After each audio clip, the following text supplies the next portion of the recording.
konkron okase du baby am from mananoka orutu sunsum tiafi o man ni mu wa manyin pa de se ni biara ya hoto enti mi ni oda se ni ehwehwe no na ayaresa na ayenensa mate obayi wo hawo ina refri wodo na wa kire wo Nyankopon na ejiri kwan oya aboso hin rabi ne ba no kwalo ofre no Okronkronyi Nyame Somafo the din we na abayi fusuro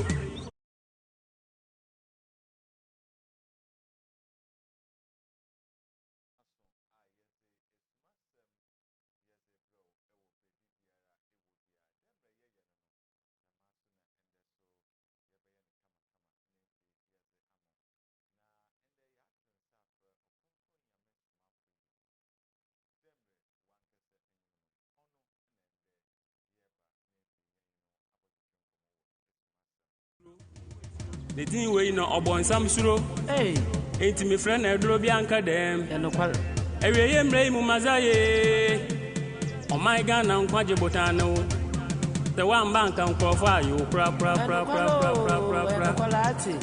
adawa ye enti na me bo abodin okusukuku Nyankopon ayaresa wowo ya ne nse mununkum bie kwan sunsum konkron na sinaman ponton from no masumde boyo wonweni oduma kuma no yo jaframe mi yawana mame no bi no nso ntina me frewo nyame okasa preku na trapel da pem na odupon waji bebia abufu ni yenti kan bro abraboye ne sika na gbawrade yampo moye bibia no so kampampe kwalati na oyetum na obotantim osoro na asasi ni wura no oye ahin muhin wosafata ewura mu ewrade bia no nse yansan fitase Okronkronyi Nyame Somafo ojefo konkron enna sifata wo Okronkronyi Nyame Somafo sewamba Ghana nanka yebede enna sifata wo ni fatawati Okronkronyi Nyame Somafo eza yo bia no nso sewamba nanka yebede akwa ne de betoto ho enna sifata wo Okronkronyi Nyame Somafo esa fatati sewamba ejadi wo yire enna sifata wo Okronkronyi Nyame Somafo no kwalo tewamba Ghana nanka yebede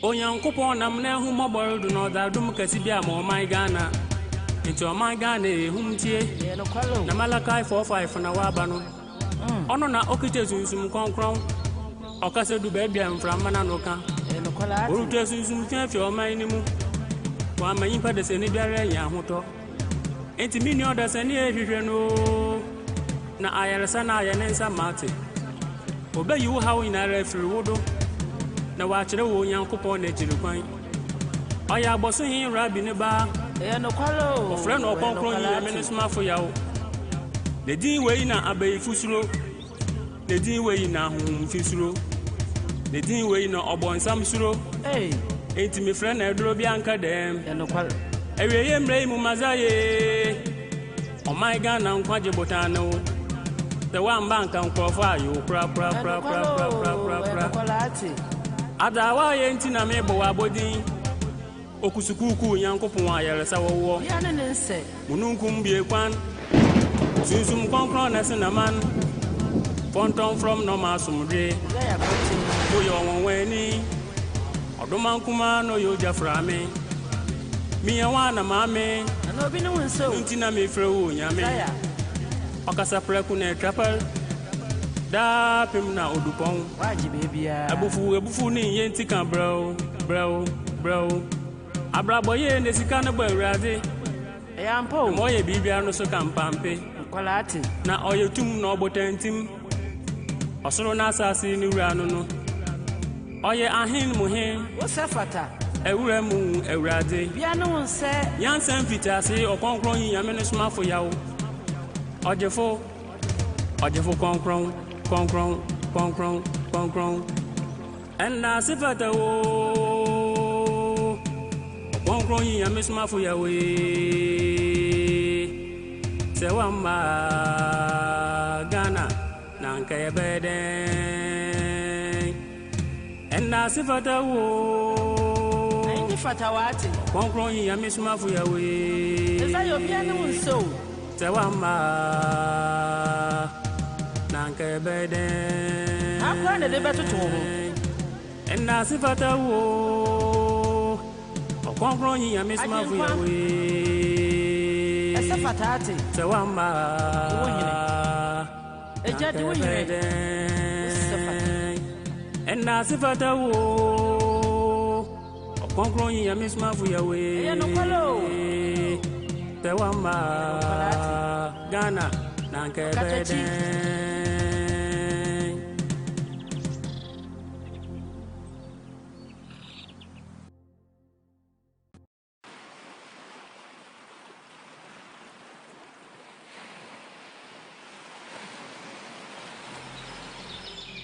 Onyankopon nam na hu mobile do no da dum kasi bia ma oman.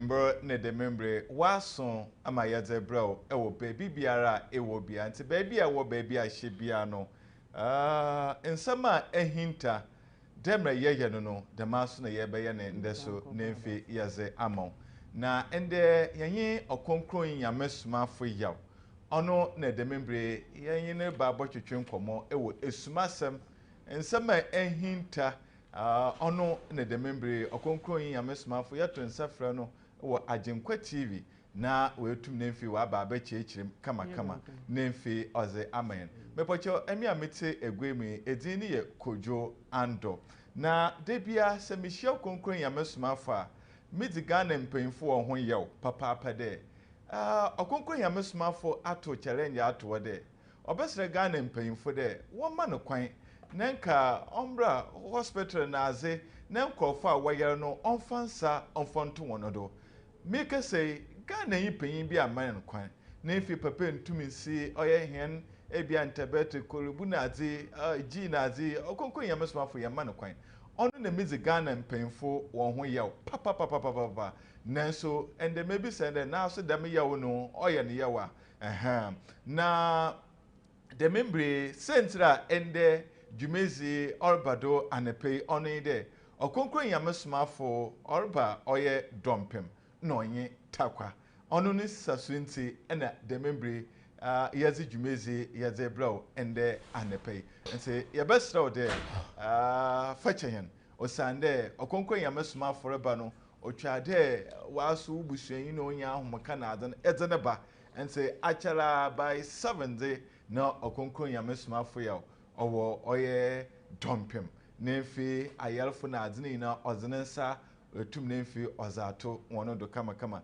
ye maami bi o se na Kojo moje etum dama Okronkronyi Nyame Somafo ya wa mamedu wa mamehwe ozenensa tomedo na ana de membre moje na etumi 9 month no besinde ni na oko nende ye ba bohwe aza omamanyipa owu ana so de aza okunyipa na sunsum yarpa na ze ono nende ye bebedin nkomo papa na Okronkronyi Nyame Somafo wa no wo bohe no tieni o ende mebrem no mebrem Okronkronyi Nyame Somafo ya ende Okronkronyi mpocho ya na dachem osande mentas de awankasa na mo bohe na mo wie so amaso mo man obonsam kwan de onfa yarba mbre hen ohye badinta enta me first brema me de brema Okronkronyi Nyame Somafo amazing kind masre de onfa nchama ansana because ni ntumi ye enta na me amazing kind masre de abadinti na wo makwan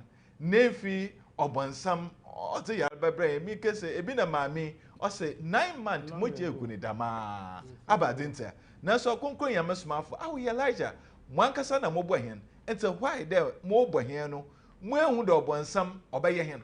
Na mo afa bibi anto de bonsam ba, nensa nenka hen, but nice boy, or when you pimpa no way trahwe. Abadinta, and me momede, papa mpocho, masre, mommy bremu papa pade, a what's larger for my yazi, crown family. Okronkronyi mpocho asumjio. Amen. But you be able to I'm not done. but your master and see another item. Yo, Uncle Bass, but you be able to. Okay. I jump for your be able to. Okay. What's some of that? Other for baby, I will be ano, Esumasem, ne de member as a bro, baby, I will be ana. Metin kind mamma bass, why you need to there. Miriam about Okronkronyi Nyame Somafo name Anomun Sintra and then the pay Yabana Yavia, a Jumezin Okronkronyi Nyame Somafo. Yo, Dembri, Yitia, Adafa Worship, AGYENKWA TV, no, Ashafa Worship in so. Dembri, Okronkronyi Nyame Somafo, Wakacher and also Tumfi and Copan Wasman about my Ghana. Dembri is here, we ain't as you are the only bit of Marana so. On a share, I am Copan Zaman or the Juma. Send say, yes, as I record or my Ghana, assume Jay Shada in your mind, Papa. Assume Jay Papa is being your mind. Say, yes, Yaredom, and Watcher, Quadanda, or soon our Codo Maima. Now, say, I may assume will be about them, urban be the more ye funda. Codo my Etemrica, they could naked in nature. And to them, breed them Okronkronyi Nyame Somafo, but also on the way in Intervenum. No, sir, and a power be said, as I was saying, Rabbin, one and the person horror by the May Finodo. And so on why I crowded a wild band into the more chain, no more academic Yankasa, Yabeko. And to them, Bruno, Jumezi them brought no, Ozu Kwan, or call Yako Mbembe, Yako Techima, Yako Siane, Yako Gosu, Yako Kumase, Takraze, or any Takraze, Mbebe, Dembri, Brass, the Oko, Takwa, Dompim. Nti ame adoma ende obede dwumezi no ke crave ya train na mom wana watakwa na nimpetem wodi kosi huni valley prisia bogoso na nimpetem we inaze sawara yera menfa nhedem Okronkronyi Nyame Somafo se de obi yera on pede otapo na mom wara yera pede otapo na ze ande dembre odua focus na nkasa waba a ofa na Okronkronyi Nyame Somafo orema obiri biara orema unchin orema unso orema obi biara jeko Aobra, Reba for Jizra Yame Akor, Negitum da Yamena Wasman. No worry, Shada how ya as by Basanda Kofi Bima. Onona Zadembri Okronkronyi Nyame Somafo aba. Oria mo mind free. Oye chon free a impanara momuso oye irahode. Yesurumpo de yebokọ ne nchen. Bra, no ya kakaya aba obekere wako anabibidem. Bra, all the mohia de baba. For Jizne bra, that's a bishop Okronkronyi Nyame Somafo how ya rinsa ne fonko. No nukuto so ne dembri o my Ghana ma. On fe dream fama yimpa biara oyer. Abrabona say our more bribidaji na faka bribiara na mo wade ne sabotodo nsana yankopon zema na o smaf na obegina yankopon na rebegina da mensa no do no za e bribiara mo o say na yankopon onu ntin nse wo mununkomi mu anfo nrum mbotodo asase do gide o ze fa na smaf no do mo bedi dem dwuma na nda se kase nko tumfu yankopon da ma smaf no mo kasokor na dem briyen no man Ghana adem do akọ apro danka so yemi anka matene fi na makache yimpa na wanka so wonfo ho no mbra Patasre dabi obi wo mpo ontum na wananto banti nanka so uta na monako nti impo ye yijesam kasa sa yimpa biara ta wada mama won waje na da yankopon ase da dem bro Okronkronyi Nyame Somafo obopu e wa bro o send set se da Okronkronyi Nyame Somafo reba umpetema odo declare ndo ye holiday we declare do a holiday the whole community another area na obo a holiday na nanum de yim achame foto ado the rubo foto ado na kan yam so ya ado na ko bi akwa kasha Nyame Somafo o send that tetefo na oba na ebinum ya lucky wo ye bidam ebinum so enya ya de yankopon na adom na ye be hye bia o de ye tutu America na kasha Nyame Somafo na o de ko bo sha asase okay mate medase Okronkronyi Nyame Somafo mpochu anya mwanga sana mubwenyi pa all the cameraman clear asemi Elijah from Obuyimpa Elijah from Obuyimpa show and we Obuyimpa show obi a mubu ne bi onye bi obetse masa okay baja atum the boss me ame nso me ame a mo hu amubu de abofun bi odo ho wo lo ye sase pochemati Sodom Gomorrah Yankopon na obo ho pochenya no we can come on Quran chapter 7 verse number 59 long ago We sent forth Noah to his people. Ade here na yasuma Noah. Daka okwa no crop no. He said, serve Allah, my people. Don't kan no hunu sum Yankopon. O da samba, hunu sum Yankopon. For you have no God but him. Yankopon bia yen ho kan Yankopon ko tin no. Also beware of the torment of a faithful day. Ase nti bi na crop no wanja antoma ede. Ase woto wo ina gu nsu no mu. The large from ho wo yimpa. On fa yimpa nya hwe. Just say obi a bete on Yankopon asam. Bete da wo da ba. Da wo da bia inde yimpa ba jatum le Yankopon yakot. Na da Yankopon no opere wo yimpa yen aye. Sa so den ya ho wo bu den e bebi oda ho a on fa so bia yin ho. Wewu wa pro. Nsase. Ndi Sodom Gomorrah. No so ho, so da Yankopon ye ho. O so wo ina na bo ho. No den o so ho. O so wo ina ra. Ma masa fo kan was e beyin na ni ayan kontompo. Adzo ma Yankopon o so Sodom Gomorrah. Onya abosumsum. Abosumsum. The beje wo hu de Yankopon yako. Nti ma do ya da ye ho. Na mo do ma lucky. Ehun de Yankopon yakura ehun. Se ehun de Yankopon yakura. O ya hwe kura. Eyin nti Yankopon so Sodom Gomorrah. Hwabra wo kan a che lot. Wo yi ni do aye de onko bi. Na asofo wo so ode na chi no ode chi so. O wo mu do ode na chi. Emra na wo ye ma lot de. Mo won hwe ma chi. Aba no yi go bi o. Sase. O se lot na yen opikro na dem. Ofi Sodom. Lot ye yame no komisyi. Na akoto obey akọ Sodom akọwa no ho. Na oyin no womba. Nso onimo obey no hu na Lot wanya nyem wo Sodom kuru. So kan am so chobi mpo na obey we sechi akase wa adwen. Nta abofro ba o kana wo yedo onko bi. Kana wo yedo yam onko bi. Nti se na o de wor mo kwanhyirin. No robu no kwanhyin. Ma obeka dam no. Nsase. Wo go pa. Impa njeje am ntuma mo pa mo hwe. Oh okay. Ndi mba wo wu no ya onu ho asam mi ankam kra. Okay. Gada ha. Siba kan. So was wanjo sum na ntuma wo nyina wo basa Yankopon na onye na sab. Ya di na was won sum na obos wo nyina wase. Anse san hwe man. Sase. Yo. Nti yakọ na ya Elijah fun akọ kwan. Ento Okronkronyi Nyame Somafo akyerem de wa na wo bọ hen baten mo de wo mu ye bi. Tieni o wase wa na wo bọ hen wa akyerem mpacho awo ehimfa bọ hen awo bọ hen ehimfa. Aba machro ye bọkọ do. Ye bọkọ nsem ya do. Mate. Jumedina amada aban. Onye Nyame na samunko. Tumu mana aban. Onye Nyame na samunko. Scientists was woman, na doctors was woman, na previous in some woman, sassy. And they call doctors once the impanimu, or the one of a doctor for wap. I had a sat, I pray I can ask some. Echo Bible of a catcher, and hope answer that one million way in per yes or so. Now, something contemporary was a yes, no, ye, to the Okronkronyi Yankopon. Get in there. Genesis chapter 1. Verse number 26. Na Yankopon say there, one man ye yimpa wo hene sodo. Ramaka say want to mention asida. Jup na want to mention asi, want to mention that.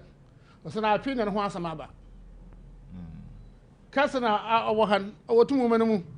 Na tumu na atwi na tumu ma ba. Nti be say a kira asi, nti mention.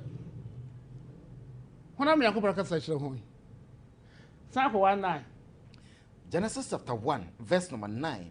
Na Yankopon say there, one man insu a owo osoro na aso no. Kasa kira ho da mama insu no yin ho mfi asase no yin ho mfi insu no mu.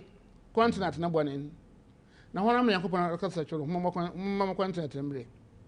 Israel po ntum kire, Arabia ntum kire. Afi na no kire ma ba. Nsase. Na asan bi ho ya so there. Also hwa wa asopun ya wa yakwase kwa. Osada e wo mna wa achọ da Moses na abredon oboti no wo wa adwene church e wo mna wa show Quran wa ko se na abredon e man fu oboti no wo wa adwene church na asam so nsira ma ba de ehu And the import to them, so no, it could nature quite him, and the by the aqua, what's the quite nothing in? That's all the quite him, man. On a you want him, no quite, no way about Wako.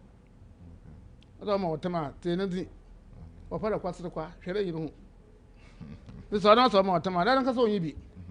Or be you mean, or crying now, what do you look at coupon and channel, or something you the whole way you're gonna be. Imam Po, Sapo, or be you.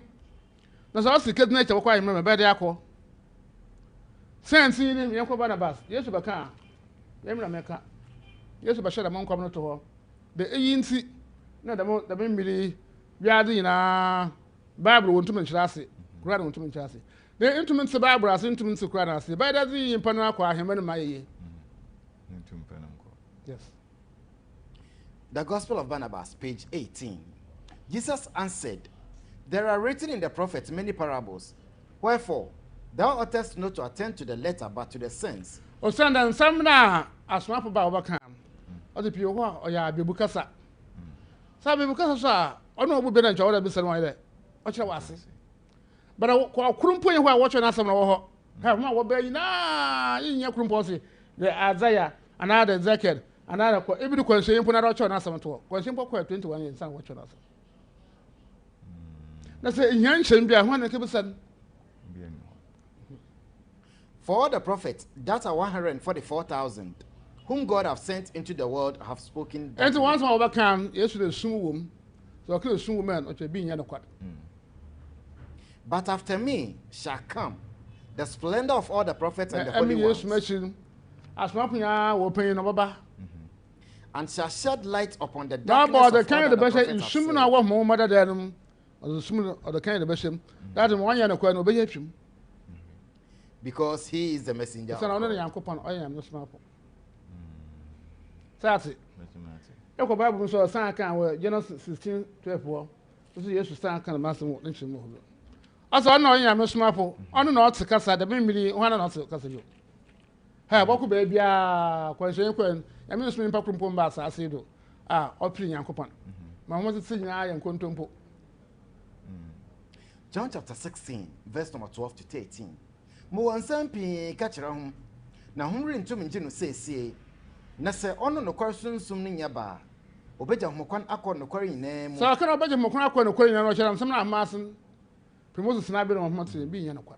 Bi nya dam not. Na onkasa na nkasa no ho akasa. Na bribiara obetse na obeka. So ndo dara beka kyem bia me Yankopon wa aka. Na beka kyerɛ ho. Na za oreba so obekere ho. Na ha na asɛm ho ɔso za oreba so. Obekye no kyerɛ iyo no humi mo hwe kra.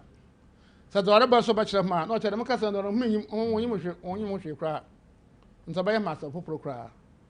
Nsa ase bi ne yesa yeta ho. Edum bi sɛ ye Christian wa asɔfo wɔ da sia asa wontumi ya no. Bi sɛ nkremafo kɔpɛ a Islam course wontumi ya no ye ho bia. Sanze owo da wa short to order what da na de bosu na akyerem. Na sa asɛm no yedam na ɔta hɔn bakɔ to kwara wo da akyerem po na bakɔ to.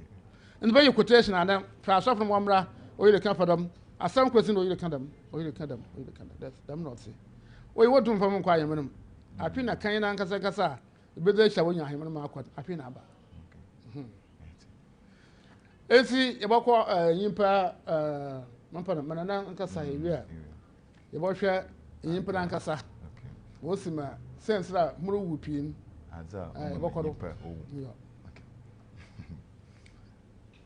Okay. Okronkronyi Nyame Somafo. Okronkronyi Nyame Somafo, as he began with the teaching, you, the host, you ask Senior Man Abbas to tell why today this program at this time. So he explained that Okronkronyi is paying a visit to a town called Dompim and then the Takwa. So as he normally do, he visited Ashanti region, Kumasi. He has traveled to Bronga Hafo, Techima, Brekum, and then Goso. And this time he is visiting Takwa and then Dompim. And so all those who are in the surrounding communities and they are sick and they want solution to their problem should come and meet with him there. And that is why today Okronkronyi Nyame Somafo is live on the television station, letting you know that he's coming to your doorstep, and so whatever problem you have, you should come. Tinabas also mentioned that God in himself cannot stretch his hands through the sky to come and then lay it on humanity to heal them from their sicknesses. And therefore, he has sent his holy messenger unto us to come and then heal us from all our sickness. And therefore, wherever you are hearing of us, meet with him at Takwa and Dompim, respectively, and then you will have solution to your problem.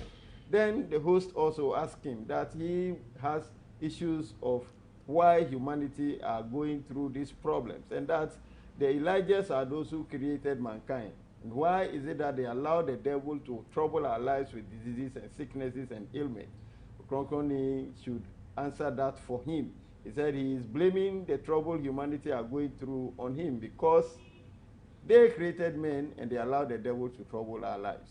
Okronkronyi Nyame Somafo said he would like to clear this, and that with them, the Elijahs, he said the messengers or the group of heavenly entity called the Elijahs, they don't have regards for any earthly man. Even though they are part of the creation, they don't have regards for men. The only men that they have regards for them are those that worship the Most High God and listen to the messengers of God. And that now that he is in, when you listen to his words and abide by them, and you obey the principles of the Most High God, you are the human being that he will have regards for you. But if you don't, then there will be no regards for you. He then asked that Sodom and Gomorrah, as the story says that the entire township has been burned, Okronkronyi Nyame Somafo said, are they also no human beings? But yet the reason to which that town was burnt, Okronkronyi Nyame Somafo said, it is not what we have been hearing. Rather, is the issue of idol worship, and that is why the entire township has been burnt. Said the story also narrates that the wife of Lot turned back, and that is the reason she turns into the stone of salt stone. Okronkronyi Nyame Somafo said that is also not it. And that as the angel went to Lot and revealed to him, the wife was not there, but he was told that the wife would not leave the city. And this is because the wife also hailed from the city. Lot went into the city to marry her, and therefore the Okronkronyi Nyame Somafo said the angels told Lot that your wife will not get out of the city, and that is why the wife has also faced such calamity on the way. Okronkronyi Nyame Somafo says the reason humanity are facing all this problem is idol worship. And for us to know that God is one, he said it's not an easy thing, and we are so fortunate in this end of this. He said we are very fortunate. That the problem that comes with idol worship, we don't have idea about it. But the fact that we have to believe in God and that he has been sent, he said that is the reason he mentioned that we are very fortunate. Okronkronyi Nyame Somafo continued and said that he will give us more teachings about human life and what entails in humanity. But yet the scripture mentioned, as he has said, the Yeshua whom we call Jesus Christ, when he came, he said this, that all the messengers of God who have come onto the earth have spoken darkly, and that the messages they reveal to humanity, there are darkness in them. And that a messenger of God will come who will come to reveal all these messages to humanity. He said the fortunate aspect of us in this end of days is that the knowledge of God that is descended unto us, which is the book of power, this book of power is coming to explain a lot of things that we do not understand. Okronkronyi Nyame Somafo continued and said to us that yes, the Quran that has been written long ago, he said there are a lot of things that the preachers or the imams who are reading the Quran do not understand. They give wrong interpretation of the knowledge they are acquiring from the book. The same way the Bible has been written long ago, the Jewish book which we call the Bible is written long ago, and so all the pastors who are reading and giving advice on them now are also not getting proper understanding of them, and therefore all the knowledge they give to us, they are knowledge which will not send us anywhere. So he then gave the proverb that empty vessels, how can they lead us into a proper destination? Because we should listen to their name. He said the name is empty vessel. Therefore, where are they taking us to? They themselves do not know nothing. That is the pastors who are reading the Jewish book explaining to us, the imams who are reading the Quran explaining to us, they themselves do not get better understanding of the book, and therefore where are they taking us to? Okronkronyi Nyame Somafo said the book of power is in to explain all this, and as the book of Barnabas read to us mentioned, he is a true messenger of God who will come to explain all this. He said, Yeshua whom we call Jesus Christ continue in the book that was read to us in the Bible, that he mentioned that he who is to come, he never speaks things of his own, and that he is coming to reveal more to us, and the things which are yet to come, he is going to reveal to us. So Okronkronyi Nyame Somafo said that as Yeshua Mukho Jesus Christ said that the things that are yet to come he will reveal to us, it means that there are part of the knowledge that is not revealed to humanity yet. But when he comes, he will come to reveal all this knowledge to us. The Okronkronyi Nyame Somafo mentioned that yes, today he is coming to give us the knowledge which is not only about God's knowledge that is to be revealed to the world, but the knowledge of the people of the earth, the scientists, the doctors, and today he's coming to tell us more about human health so that we get to understand that. Yo, into AGYENKWA TV, Esumasem na the member Okronkronyi Nyame Somafo ogudu nemfi ozere mahiano na yeba bohwe aza omama nyipa owu. Aza omama nyipa owu. Ono na the member Okronkronyi Nyame Somafo olba nemfi wa be chechirem kama nemfi oze amenti mamonko Okronkronyi Nyame Somafo na minke bisande papa amema edin kama ana mobo ente ba de pote enti ena de member bo ho apem yama amma nyimpa wun na kasa wo nyimpa no mu ya no ho okay sa enya rash sa onku saase between eya mo ho a onku mo wo nyimpa no mu ono oku nyimpa na ano na ncha wo da doctors okumi yepa ara ho soma wo mu da membidi doctors yaba okunyimpan otumi ye no mu adwuma kodu 30%. Doctors to me 30%. Ense yempede wupi dem nsase na wotumi be 17 po ncha owun bokofam kakra anye de ekoyimpan mu na e wonama enum bi wo yimpan mu yimpan akuma na birabo na hrawa nekidi na ya woka na nafu me de bana komu na me enum ina akunyimpa da man na me enum ina akunyimpa oye hu papa apie boja okunyimpa nsu owo yimpam okunyimpa ahode na owo yimpam okunyimpa ahoma owo yimpam okunyimpa enyo ense yimpere wo wupi na won hu ade biara tu mana ba mama bro pranka sa wo so ho na wa ye dwaman ma kire ho ayɛ sɛ papa dada na bɛkyerɛ ho a obotum wɔ adze kyerɛ wɔ ko ho asɛm na meka abrama wo hu na wo bɔkopom kura wo ase yɛ ka ho nam do yesunsun na mama sunsun yɛ ka ho nam do ankasa ayɛ de boja me yaban dan bi ɛnyɛ 9 na the whole world machine scan otum hu ko do 7 6 na 7 8 9 ohu na 7 8 9 no kunyimpa imba wo wiase no bojam yaba pem 70%. Oye hu sin ni na ha imba wo wiase wo wiase na bojam yaba opem 70%. Wo ba impa no bo san ade no wo hu hwe impa no bo ade no wo ho boje na wo ho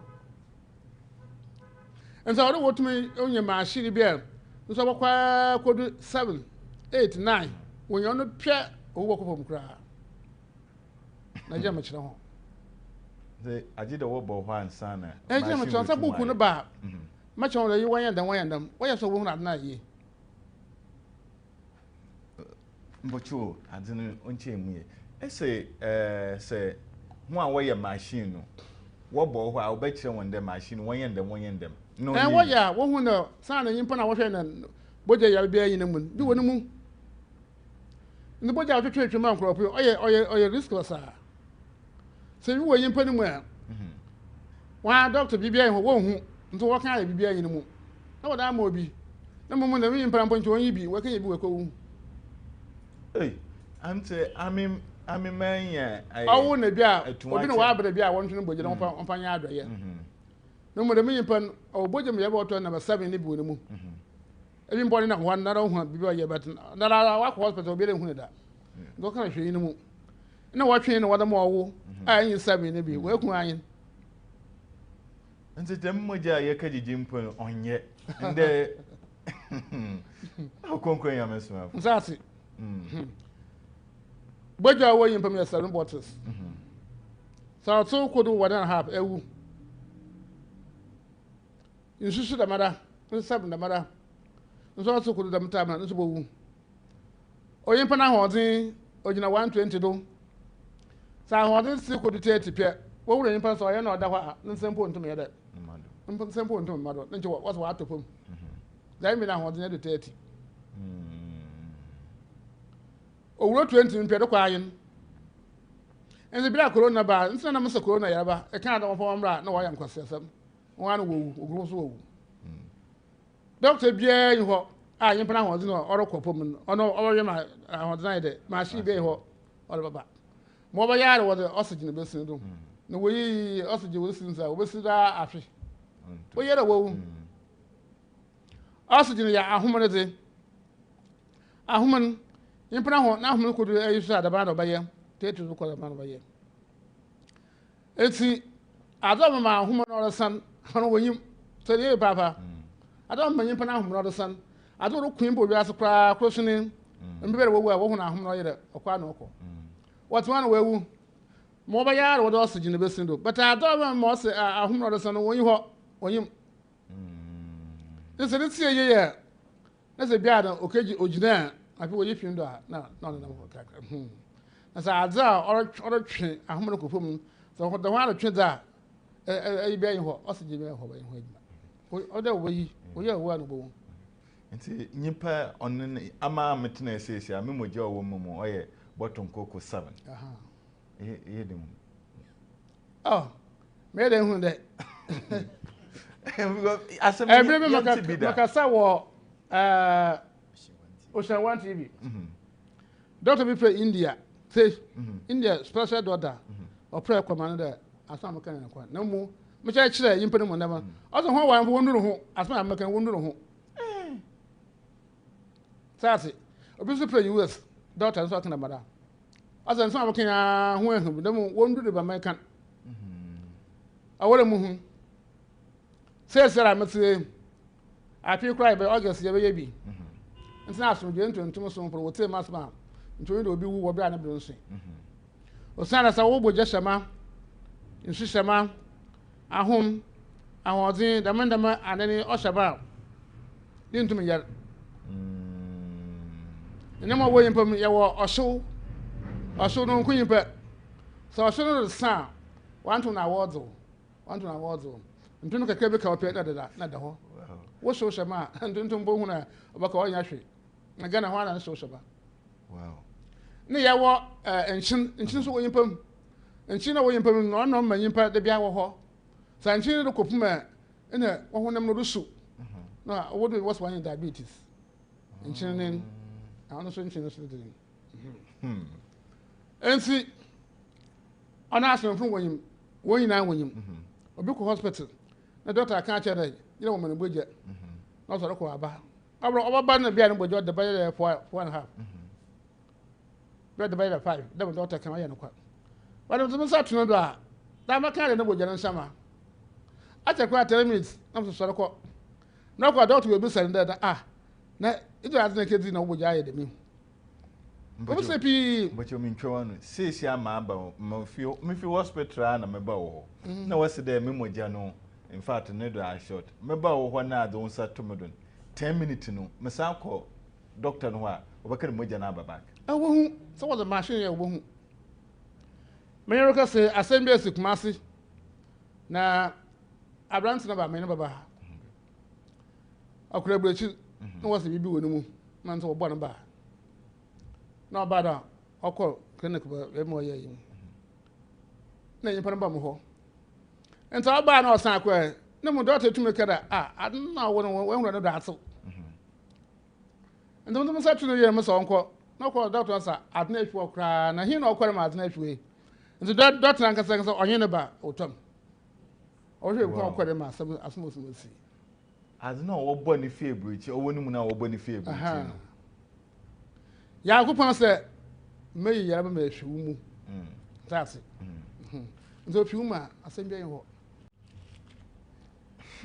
esi da me na ma mke oye ho nse huru wu pi do nse huru wu pi o se de ye hu adua fo wi ase nye ga na nko bi ye hu adua fo wi ase Nti ihunema enye de on doctors no 30% no wo do 30 herbalist wo do 30 dede a wo ye nyan ye nkontompo wo boa am gina chara mesro wo the 30 ata the 30 ata so wo de yendudi na mpochi omentwa no ye na nanom no ataw ye na wo de ye obenda se bedo ya ba no nkwa so sira ne sase ma sa wa moto change abonsa amoto hwe bo obitumi yara bia wa the one wa so me mpopo ai am no hu de me mpa no wa ta po yes o president yarba onkunyin pe yarba onkunyin po yarba onkunyin pe debi no mo hunem ai sunsun no kunyin pe se ndi yem pe po abredem na yarba ona wo ho ndi ata ya wo ya bo huna wo kiyo yarba dan ho ata so ahum what I probably quote na Bible bosun be ya ebasa apana na mo pa ya ma no ntumbo na nso oyimpa mo oda na opede nsem na oda boto otom dan ya be le pia basa na mbe maka ja para apana yere kidi bia oda bia bodo ha what on already mo kidi na ya yi na so ye onu bia na akoma na ya dam na mo pa santo do kra adam so pede hu de adina akat na hospital en yo onu bia num sa ta friend na fro ogwa hom shi nkoya ay kakere nkoya orko wo so asa oriyeye na wo ko na no mpom tim okoy oho se sia no sumo tum na ba ha wa wa do yenye adumezi na aba no manyi pe nje wo ho chim na oye nhihye yankopon na nkasa na wa ye sase nti yasi akrachepu na wo yi chimi nya wo ha wo hu na asọpụ so wo do echi wan ka sna wo ha me bibia ha hono wo ha wo hu achi edin ka achirem de awo hia mo mfa ye hu o se na o se mmamma ye moye pada ye se so ayi Elijah fo no ho bo ne won ye papa wi na okura adum wi na oba abudum na won tumi nchira asen ayi Elijah fo wo ye nine abosun yakopon rabbi ne no nkotin na ho na dako no se tumpa akon wontum ankasa mo mbra ndo opini mo bai oye nine na ho na oye ye bibia oye sase ezi Elijah fun wo bo Adam mmemme ye mbonye mpro ya Adam na so Elijah fun wo bo Adam na to wo no wo ye ni bibia to ho ensi boko 7 verse 2 verse 7 mo bakanda ya chiro 27 Genesis 27 Genesis chapter 2. na homo na onketu wonso ono ho wonya ma wo da wo boye mpa an wusi onfu ya hu ana pere maka asem hwe obi ho oyimpa su konkura so wo ye wo butu do na ye wo afu na wo oyimpa nti yi awo osunsun mu na wo aso konkura no mu nti ofu ntwa de bi abofu ofu ma asunsun wo kapa pafwi wo pe nye ti hwibio yewo agafo mpoche wonte yo sesi ode ihe musa yeti apapa no ode ya beno konko ya masuma da bi apa ho apapa fi wo wa pafi wo apapa fi wo inside nti nye bio nti yema de mi bi obi anusu ne dai wasi ye nye bio nti ndura ye to ye ma no ro baza anabram nsa told na se susu fi waza ano de ka ka de benye na wapapa fi okra da bibi en wa ma ya mo bi o de ti hu nso wa ye hen na ha okonko yam so ti hu nso wa ye hen yo ye ba din kofi afi de wo ei a wo yin pa na yoruba mboche yo arobe ye wi ne sisi ho na sentin ani e ya da ba opie wa pama ha itwa won so ye ri nya arobe bi o na mo sha we de bia itwa baba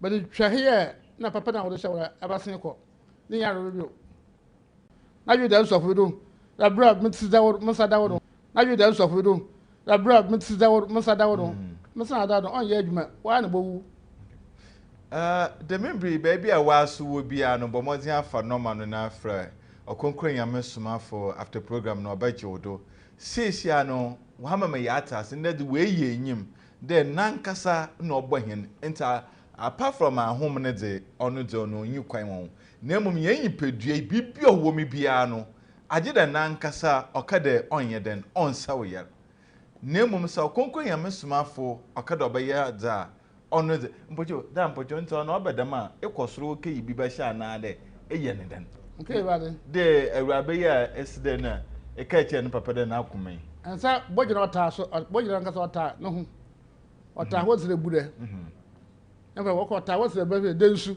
emfa ndam saasi nti mo command da bojina on shama wo da ntama ba o fi wo ba bojina juma saasi tik edwanu kana ora oba mana na ngani am soro na de ya ko kekra bi chi ya ba ba nti hwamu no wadeba ansa na obaba no hwana mu no ekoma ilaja fun wadeba ilaja fun kuti ilaja fun gusuru wan na intum kan ho no obi musu de onama oda wa hu ilaja fun adam asama wala da asase no menka meka mama wadu boja sabi sam mama wadu boja na ba ngo ho nti wangasa ya hin makasa odo woti wangasa ya hin na tuwe iti ya hin oh ya do so intum kan edoso ya do so intum kan odo do yo ana ko Okay, Okronkronyi Nyame Somafo, I'll continue with the teaching. Then he explained to us that yes, the human system, as he has said, he said diseases and the ailment that is killing us the more. Said many of them are the ailment and the diseases that lies within our system and not outside the body. Okronkronyi Nyame Somafo said you may get rashes on your skin, but yet that will not kill you. But if it happens within the system, that is what is killing us. And they said there are a lot of things that if diseases or ailment attack in our system, no matter what, you will die. Okronkronyi Nyame Somafo said. He then mentioned to us that the doctors that we have today, and they are finding the things they are diagnosing with human health, Okronkronyi Nyame Somafo said, it is just a small portion of what is killing us in nowadays. He said the diseases they are healing, they can only heal up to 30% of the diseases and the ailment troubling the lives of men. The same thing applies to our herbal doctors. They can also struggle and do whatever. They can only heal up to 30%. Moreover, the one that is killing us is more than what they are doing. He said if they are able to even diagnose and are able to curtail about 70%, death rate would have reduced. Okronkronyi Nyame Somafo. He said that is the reason we are dying the more. He then explained that there are 5 key things in the human system that if a disease or ailment attacks, there is no way the human will survive. And he mentioned them to be the heart, the lungs, the kidney, the other 2 that he has mentioned in the Akan language. That with all these 5, if diseases and ailments attack them, there is no way you are going to survive. And that is what the ailment also attack, and the doctors could not diagnose the problems that lies there. And that is killing many of us who are dying. Okronkronyi Nyame Somafo will continue and mention that the human system contains a lot. He mentioned some of them as the blood that is in the human system, the water that is in the human system, the breath that is in the human system, the strength in the human system. He mentioned that all these are part of the human system, and yet the devil or the evil powers, they attack this one. So he said the breath, the strength, and then the blood component of the human system. He said all these that are in the human system, when they reduce it, then humanity will not survive on earth. He said that with the breath issue, when your breath is reducing, that is where they said they should place an oxygen on you.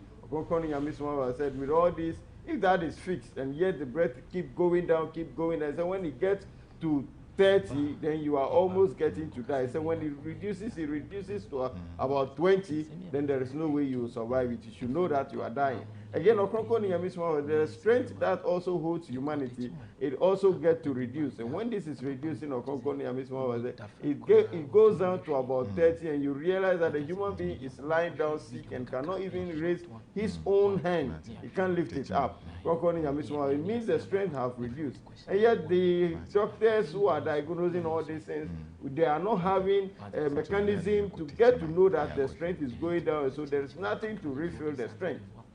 Okronkronyi Nyame Somafo said, all of this is what is killing us. Then when that reduces to 20, there is no way the human will come back again. He said that these are the things that him, as a messenger of God who comes from the heavenly entities called the Elijahs, they are in to do. He explained to us that the blood ailment that is killing humanity, he said they are in 9 different kinds. Blood or diseases that are found in the human blood, Okronkronyi Nyame Somafo, there are 9 different ones of them that are killing humanity. But yet the doctors can see, or they are able to diagnose up to the 6th one. So Okronkronyi Nyame Somafo, the 7th, the 8th, and the 9th ones are those that are killing us, and they are those that the doctors are not able to diagnose. And therefore, if that attacks any human being, it is killing us. So these are killing about 70% of the death rate we have in our nation or the world.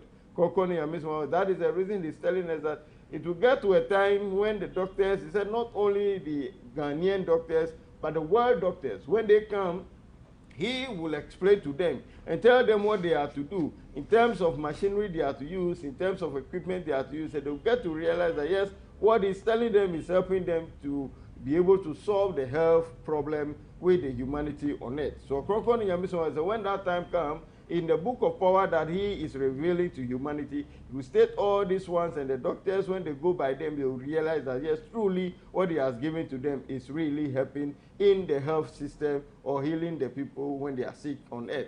Okronkronyi Nyame Somafo further explained to us and said that, so as he's saying, we who claim to be intelligent, knowledgeable, educated, and then the pastors, we should stop the nagging and the bragging and then all the things we say. And that for him, it is not his issue. He is giving us the true knowledge of God. If we decide to argue, if we decide to mumble and we are not coming, we are going to die. For him, he's in to heal us, to save us from the troubles we're going through. But if we refuse, we are going through the problem and not him.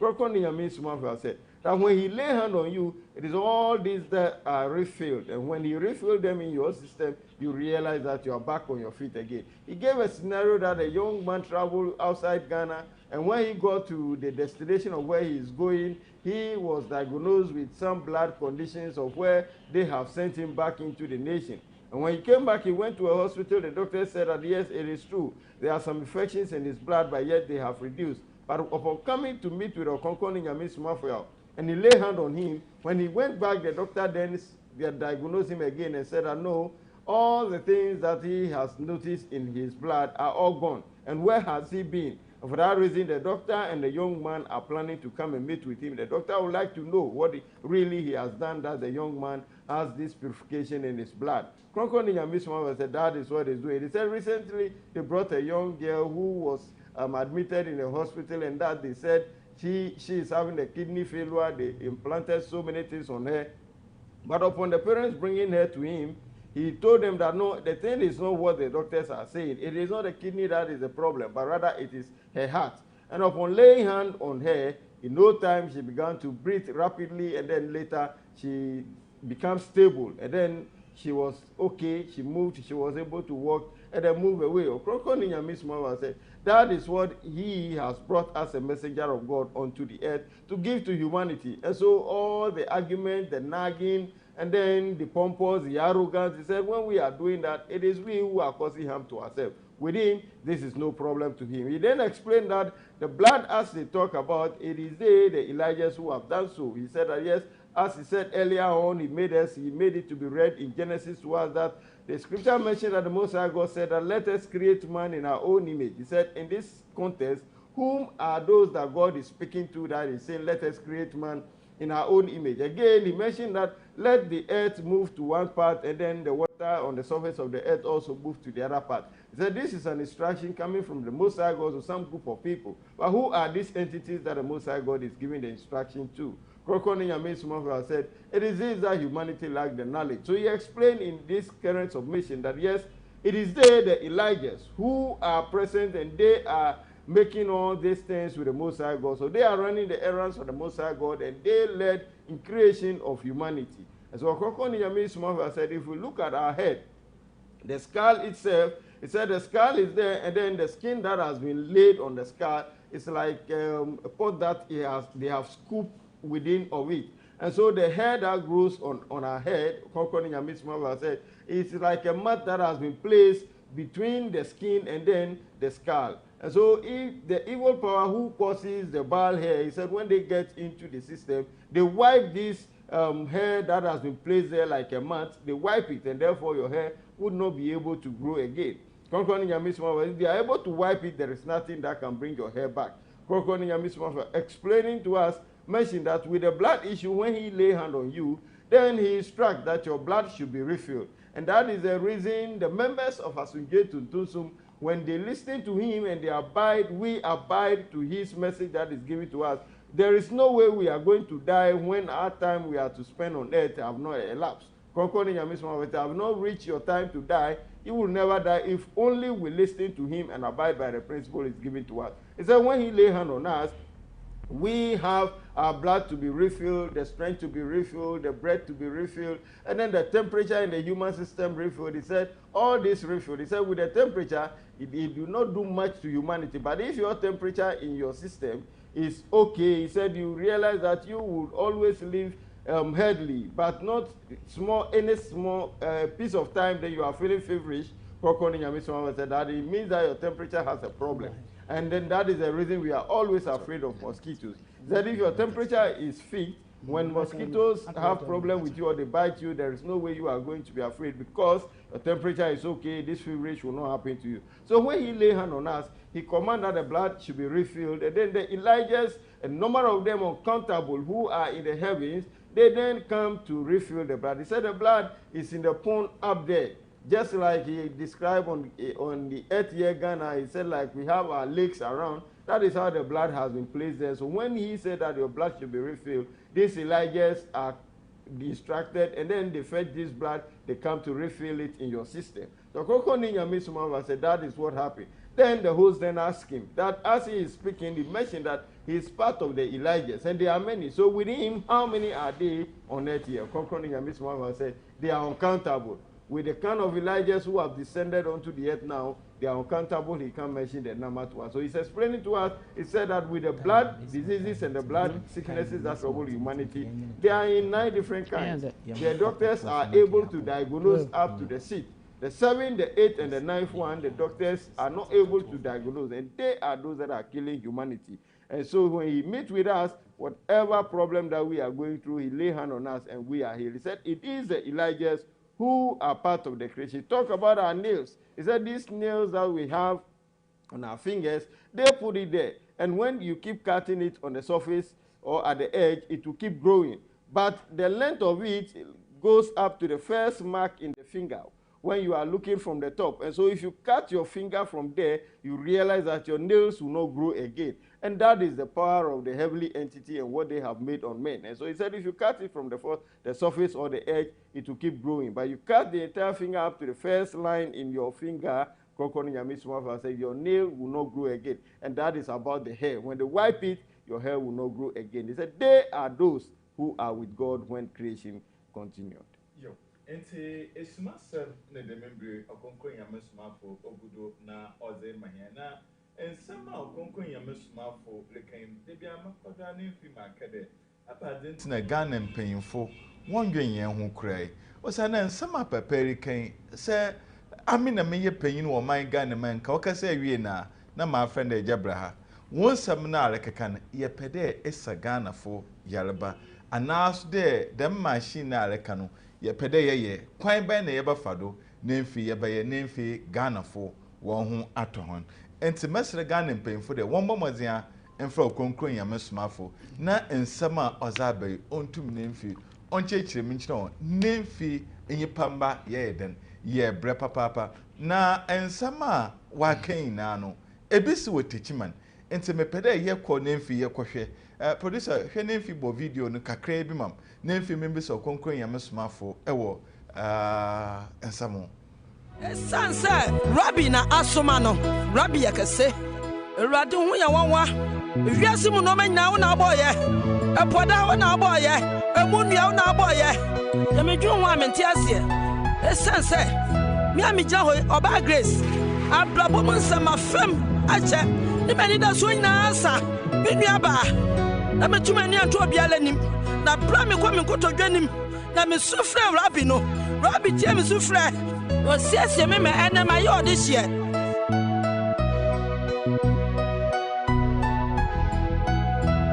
I want way to ma other fool na one way to ma minye na one way to ma no smafo ye one way to ma no smafo ye I want way to ma no smafo ye I want way to ma no smafo ye I want way to ma no smafo ye Wawe Juma no Somafo ye. Awawe Juma no Somafo ye. Awawe Juma no Somafo ye. Awawe Juma no Somafo ye. AGYENKWASEM. Okronkronyi Nyame Somafo. AGYENKWASEM. Una akasa mo bi na AGYENKWASEM. Ye wo pe na wo ye. Bibia no de beto to ho ma ye de biala da. AGYENKWASEM. Na senka wa. AGYENKWASEM. Na senka o. Odofwe na AGYENKWASEM. Okronkronyi Nyame Somafo yawo. Wona wura bia fa so se bagie fi o haw mu. AGYENKWA. Bagie fi nim guase mu. Odofwe na AGYENKWA. Esa wuni ma. Minwe ya de AGYENKWA. Yada wase ejapa obi enu ono sada nyame ensha rasta obua me abla rabi kana kuma wo ya me kese esan se rabi amfa ne so a ka manyina pepe so ati sei rabi nyo kese ewrade hu ya wanwa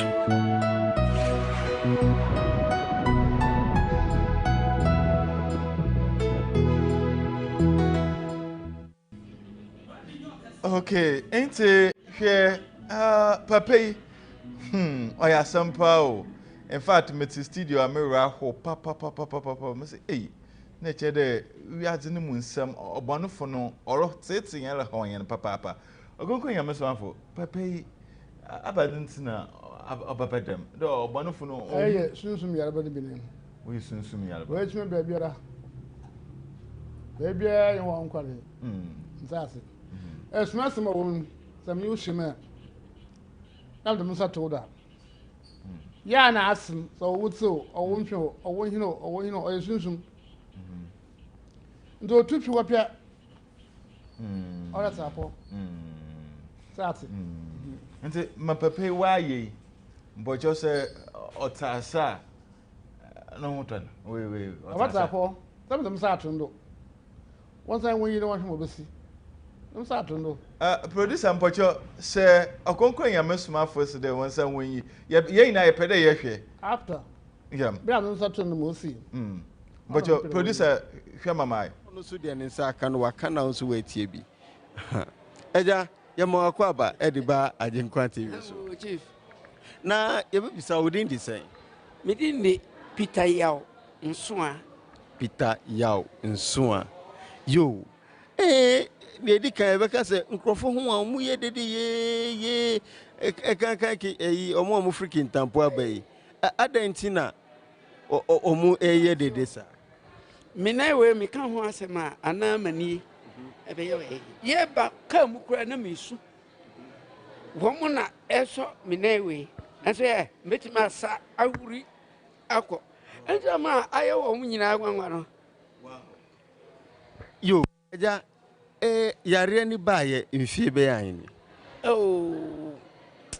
in France 4 good years ni 4 years Sikan krofo aje afri mi ho malanum wenum ko ye nyina so ankosi fu wow se wa mo be sa me ya de yantimi enso hio me bai se bi wa mame APC wa mame enu anso de nensa ato metrio Jordan is a two to say no no oh de na aba no metima adwane akono ho abasisi ya ka wenin so no na muda train mi hu ade aki pa ye emayo mi san ya ke no mi hu wo mu nyina hu wo nyina we no mesi mani na mi hu ade so me bae mani ehu ade babie ni wa mi yo obi be bisa se umma haye no na unkwa asori na me ko eziye na yare ni bae no obi be ka se sanka ye kwa asori dia se ufra onyame ananka obajew enti na wa mompa aye ni nyina bre me ko asori a me di we pumaye na me ko ba se me kwa me fa puma bi enti aye me mama Yeah, kase. Tumi na waba wo nipa tibie mu a okohia na ye frɛ no Okronkronyi Nyame Somafo no. Ye kase Nyame na asoma na den na wo ka fa. Mbeka sɛ Nyame na asoma no ampa. Kronkronyi Nyame. Woni sɛ mi sukura mi dindi ya o. Anti Nyankopɔn ayi yedin Yawada. Yawada. Ɛno kwa ne yɛ ade a wai sate din ya wo he. Ofiri Yawada Kofi. Kwame, Kwesi, Kojo, Kwabna, Koku. And so, yeah, what a phone, young people here, I super. You open obitifie, the yen and a chain with ye. That's so, Otia, and the session as of ye, Biana Bay, and then I walk at you. Hey, make us a sass of way, dear. Me shall be that, or your sonuncle, or your mini papa. I catch you say, or Yari, and I say a year. On try say, baby, me buy someone who been free. So you come at any a abu. Yeah, but Mrs. Swan, Miss, Mamma, acquire ultimate. No, or complexes still, and say, oh, mamma, Sonny Mukra. And so, me buy I'm a phone as from. And so she say, be anywhere. Madam. Oh, Abba.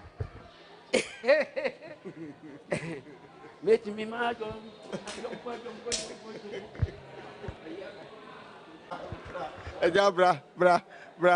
Bra. Any genu broso do. Any genu broso.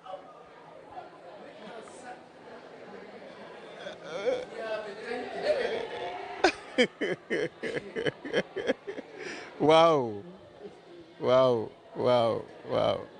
Says Yano. Yamawa Quenya.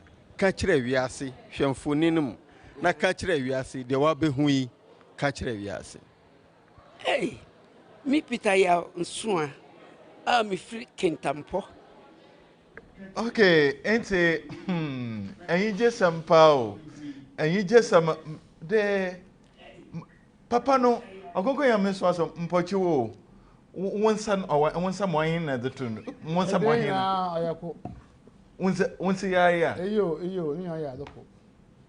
And don't say me at the sunny area. I'm watching me over here. And the papa now about an education. Papa, I said, I don't do them a moment to me, I'm to you. Nine. The bazaar to roll out no took what I want to. Nine.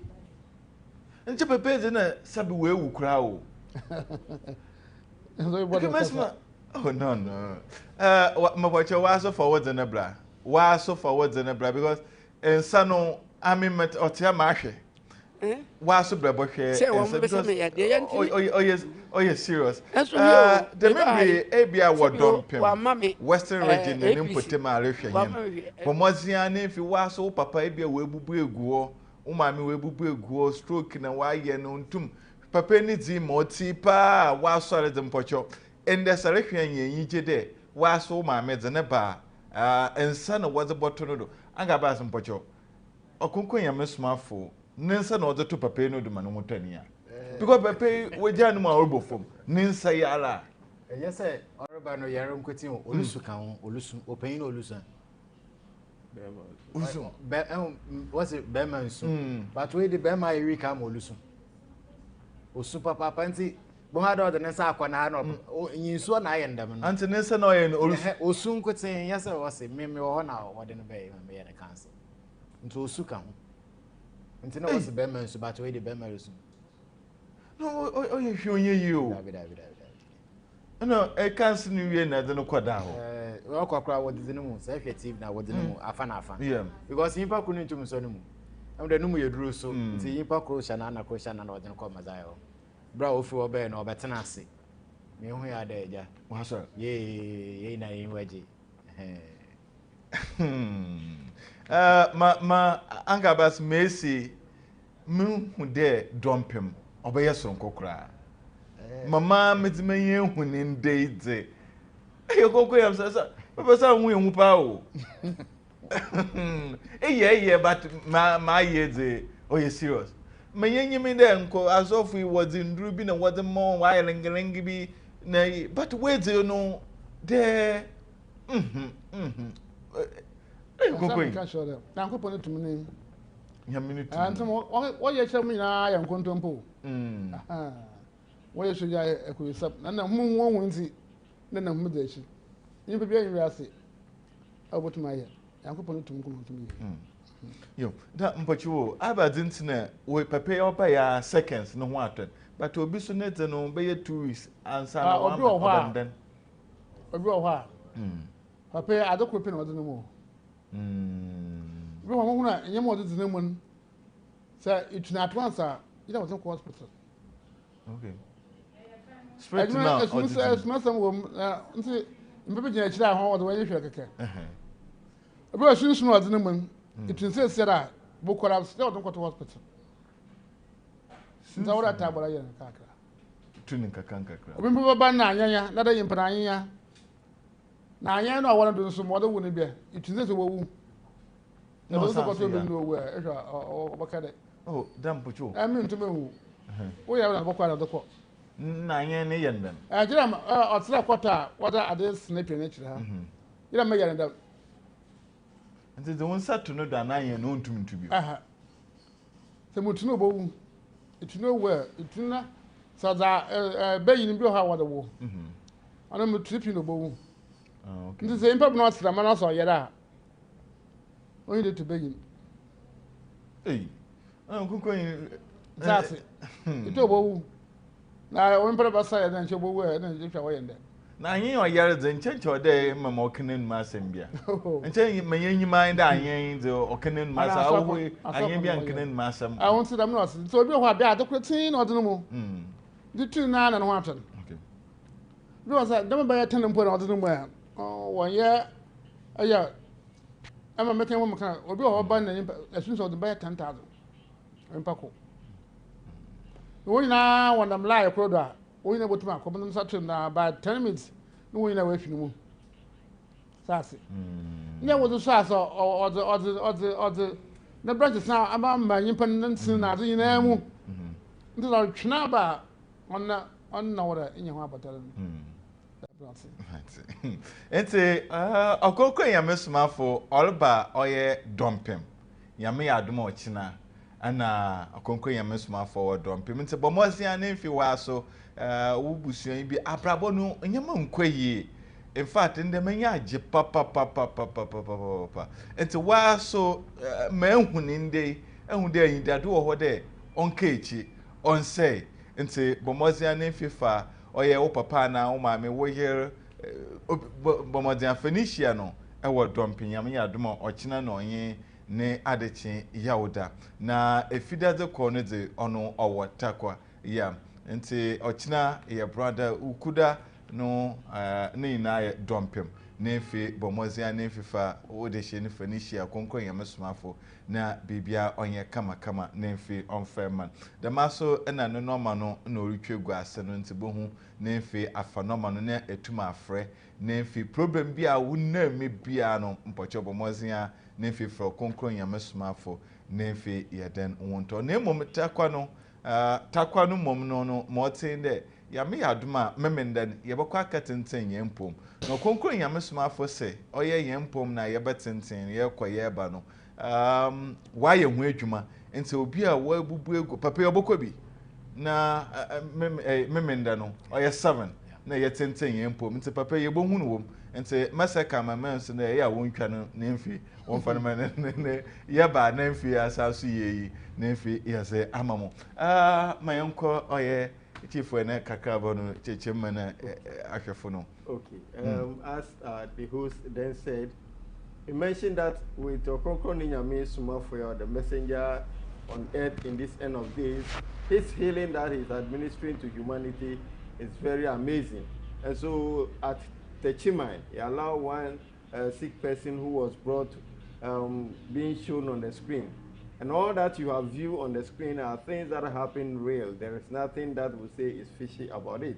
Okronkronyi Nyame Somafo lay hand on him, and then later he himself got his healing, and he was the one testifying that yes, really he has been healed.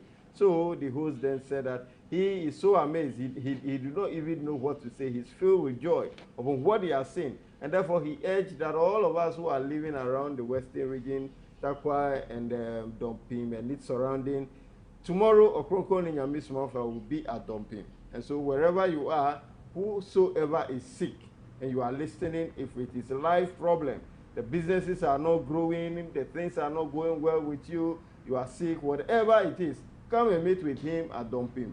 That will be tomorrow, and it next week is Wednesday, and Thursday, Friday, Saturday, Sunday, thereabout, he will be at Takwa. So come and meet with him so that your problem will be solved. He urges that his contact are on the screen. We have to call and then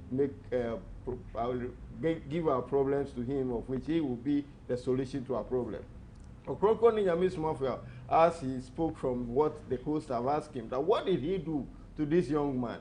What at all did he place in this old man? He said, what is troubling the man are evil spirits, and it is this evil spirit that are troubling his life. So as he lay hand on him, the evil spirit moves out, or they were cast out, and that is where he gained his healing. And that is what happened to some sick people that are brought to him. But sometimes some people also come, as the host asked him, why is it that this man receive his healing instantly, but some people are brought to him, theirs takes time before they gain their healing. He said sometimes the thing that is happening, he said they are all hidden things, they are all secret issues that we have no knowledge about. And that's Okronkronyi Nyame Somafo unveiled that there are some sick people that come to him, the evil powers that are troubling them, there are over thousands, 10,000s. And so if he casts all of them out, the person will be weak and they have to rush him to a hospital or the doctors to revive him. And therefore, that is the reason he has to take his time to cast them out bit by bit for him to be okay. And again, some also come who they themselves are witches and wizards. They themselves are causing the problem to themselves. And if the person is born with witchcraft and the person is sick and have come to him, he cannot cast the witchcraft at a go because the person is born with it. And so if he casts it, the person might have died. And for that reason, he has to take his time and then amputate that power that is in the person, so that if he calm the power or render the power powerless, then the person gradually will gain the healing, and not to cast it out before. If you cast it out, the person will die. And that is the reason we say that some people come to him, it takes time before they gain their healing. Others who also come instantly receive their healing. He said if there are evil powers that are dwelling in you, are not so many, he just lay hand on you, and when they cast out, then you gain your healing. And that is what we have experienced from the video we have just watched. The host then urges that Okronkronyi Nyame Somafo will be at Dompim tomorrow and tomorrow next. Then the following day, which is the Friday and Saturday, he will be at Takwa. So let us come with all our problems, and he is the solution. And say, the member, Yamber no, why Yamber? Na yɛbɛma yɛn mu do ɛwɔ Esumasem Jumezia yɛdeblo da na den na nti yɛbɔkɔ Okronkronyi Nyame Somafo na bibi kakra ɔwɔ ɔzema Takwa na ɔyɛ Dompemfo no yɛn papa zamen ansana yɛama yɛn mu do yo that's it that American yimpa de umu bi pere ketemusem de yimpa bi bia okusel wo wa umu biara oketemusem sase ende yana masa wo yara anya azaka sigara na ma ho ni so ihuma na musumo hu ejem de mi yankopɔ na so ma na ma yo ho afi wo anje ende da wo ha na bada wo do honestly no oye problem no anje ende da yankopɔ na so ma wo ha na bada wo do so ya problem asemo so apomudin o abada wo do abadintina eho Dami yakupon ka aso muhum na musumo hum da Okronkronyi Nyame Somafo eho kakra ni problem nde injinzin yebeja de awo nyame na wasoma hu na edun eho na oye dzin no ahwa awo ye Elijah ebadin na cause them problem da yimpa na wanyi dina yo yimpa na oh hade ya ahwa oye nyame samo yi gana ha won hu mi da won se bi da yo enti mpo ya muhum mo bon kakra Right. Yo. Ente Okronkronyi Nyame Somafo na wa chechirem kama de Dompemfo na oyin Takwafo Western region fo na oman Ghana fo nyina no in fact nyame yadoma obeye buta eho nte onyipa na ayaresa o se awuhu na no so obohu nte wa so pede wo hotowa ono bomozia na mfi Okronkronyi Nyame Somafo ohun nemfi waso honto abrabo ye na adene ina no Okronkronyi Nyame Somafo obohwe nemfi waye kama nemfi oze amount yada se de akanya hu bodu de membre maminchie control room ne me camera women's funny na so menda wana se kama no obi bibiala ohwe heni bia general manager oye ya dia kada beda ko enti general manager mani mbocho waso yada se papa obi bibia koda na mfefe nda agyenkwa osande aha na obaje wonkwa ewo baby bia ewo bia kojando makram Onyankopon nam na hu moboro do no da dum kasi bia ma oman Ghana nti oman Ghana ehumtie na Malakai 45 na waba no ono na okite sunsun konkron okase du ba bia mframa na no ka orute sunsun fiafi oman ni mu wa manyi pa de se ni biara nya hoto enti mini oda se ni ehwehwe no na ayaresa na ayenensa mate obayi wo hawo ina refri wodo na wachire wo Onyankopon na ejiri kwan oya agboso hin rabi ne ba no kwalo ofre no Okronkronyi Nyame Somafo the din we na abayi fusuro the din we na hum fisuro the din we na obonsam suro enti me frɛ na eduro bi anka dem no kwalo ewiye mrei mu mazaye oh my God na nkwaje botano the one bank and crofo ayo pra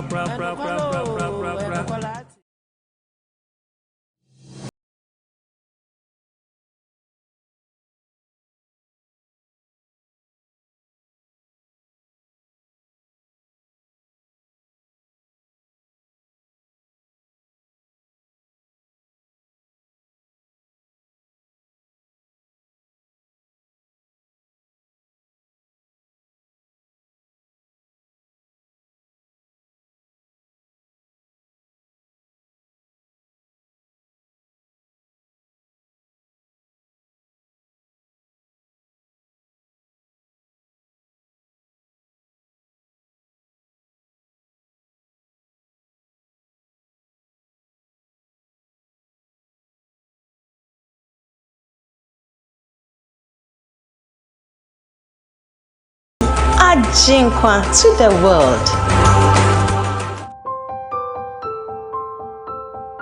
Na bosu Yakopon oro pe mo wo yimpa ayini. O de kan e bo hunu da ono Yakopon oyakrose. Yakopon no bosu na asasin oyakro pe ono na bosu Yakopon awopon rabi.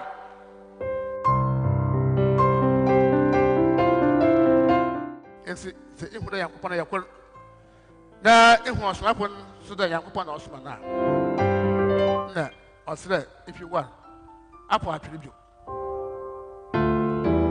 obu eso sunsun kwankwan no jem na do kwanyim na pi edu hu basha osumu no mu edu hu basha osumu no mu eso kwanyim na pi beye mbapa ade bi do ya maka choro manye bi yu twu api ihu mbapa na iya api bobo apa